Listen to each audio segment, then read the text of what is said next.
Hi guys, I came to do another quick video. First and foremost, because I wanted to show you guys my hair.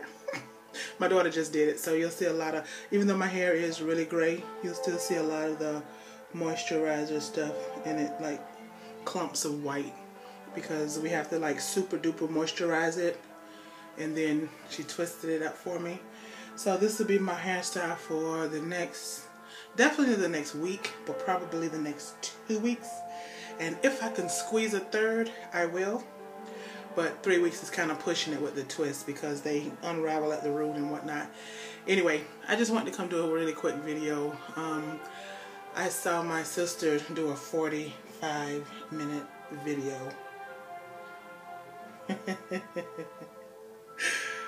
Wow.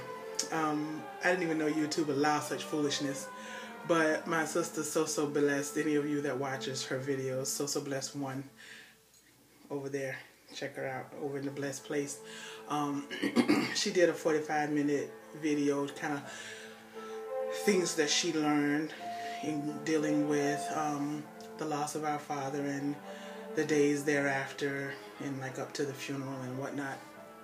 And I watched that whole video, believe it or not.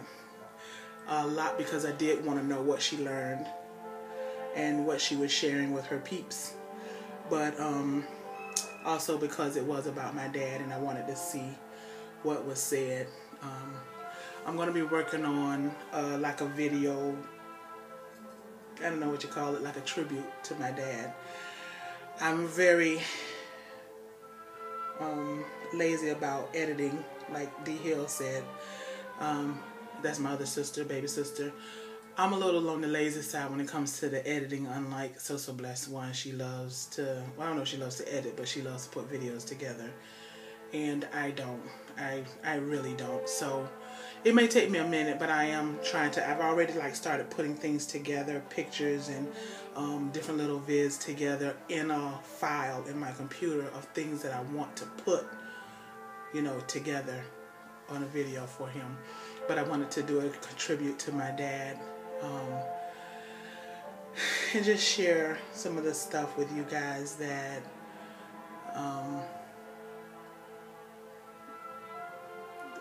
just some things to the past. I didn't want to cry.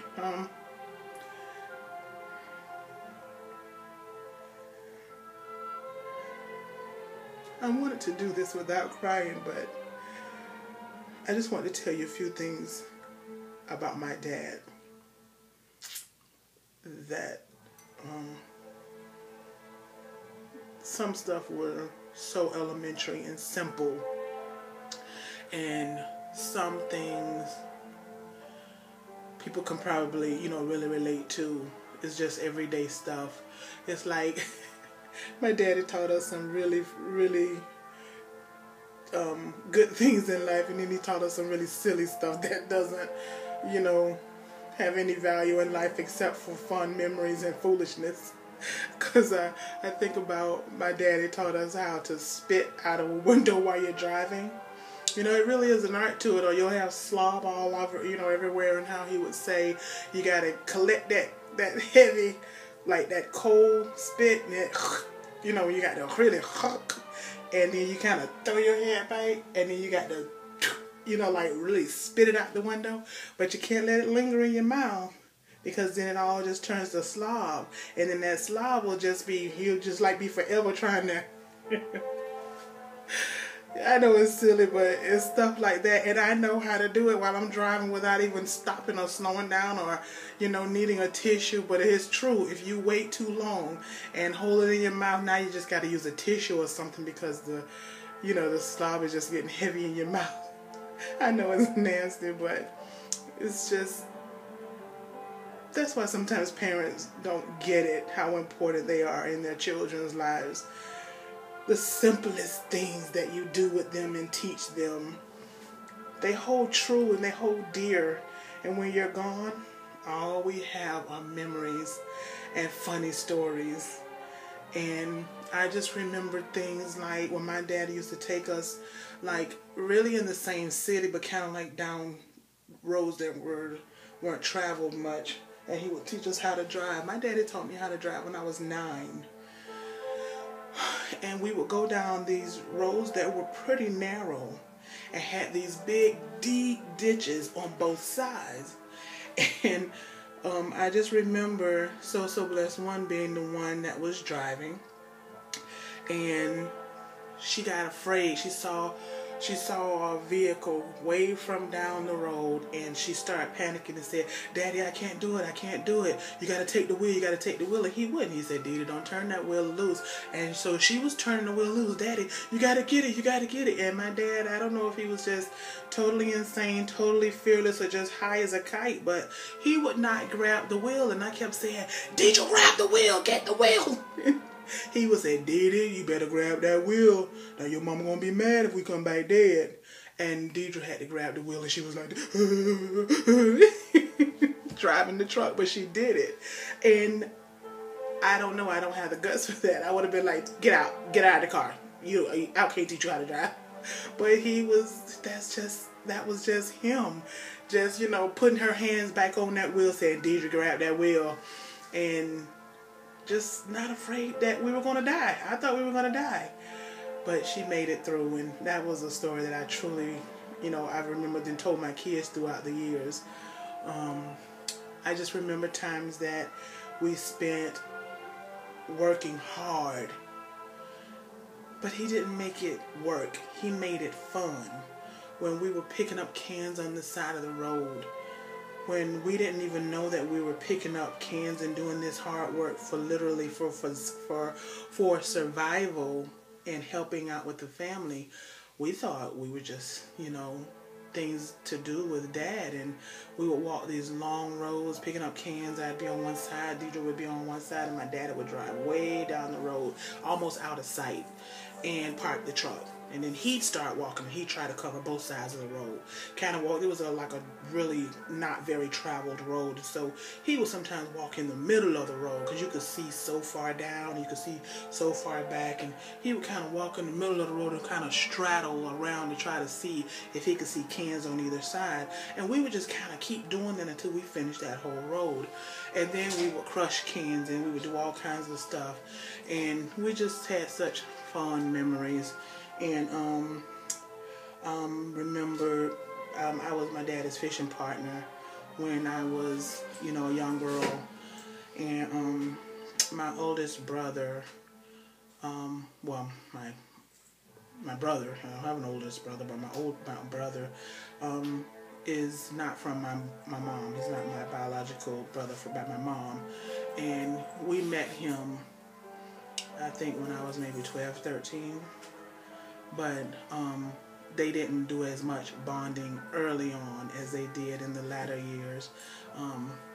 But he came over a lot. But I was the son my dad had never had, almost, because we did a lot of the fishing and digging for baits and all that kind of stuff. And he taught me how to fish. And I used to let me shoot at birds and gators. Probably was illegal, but he taught me how to shoot my gun. And just a lot of bonding time. He used to take us to the beach, and we didn't find out until later, when we used to go to the Play Linda Beach, why he was so excited about taking us there, because they had a I guess like a nude part of the beach. He probably was over there gazing at the girls. But I don't know, he's just so many good memories. Just a lot of craziness. And I remember just his latter days. My mom had went to Ireland on sometime in September, I can't remember, 2 weeks into September, and she was gone for like 2 weeks. And my mom is very stick in the mud-ish about her beds being like made up pristinely.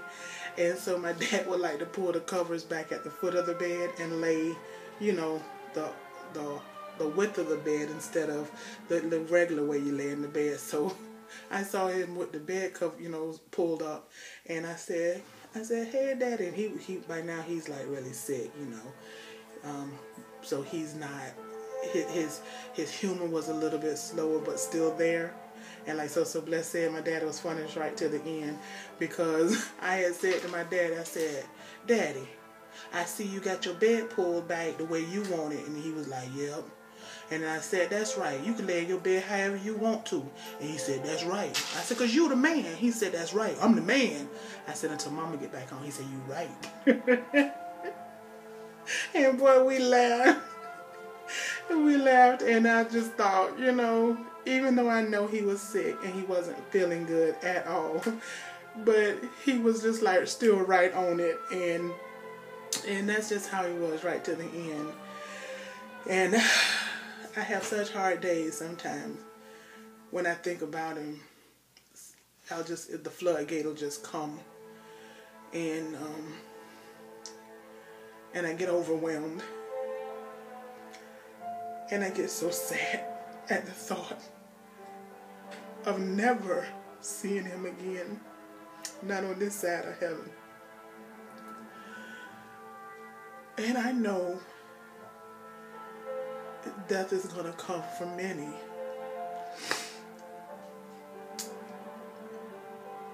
But you almost want to say it's just not fair.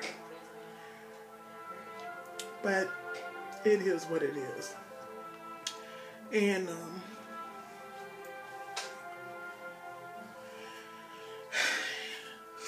I'm still working on that. I'm going to be working on that collaboration video and putting that together. So, again, I didn't mean for this video to be so long. I'm getting like my sister over there in the blessed place. So, I'm going to just go ahead and end this. Hopefully, I haven't talked too much to upload. But I just wanted to just share a few things and show y'all my pretty hair. Okay, well, all right, I'm going to go. Love you guys. Bye.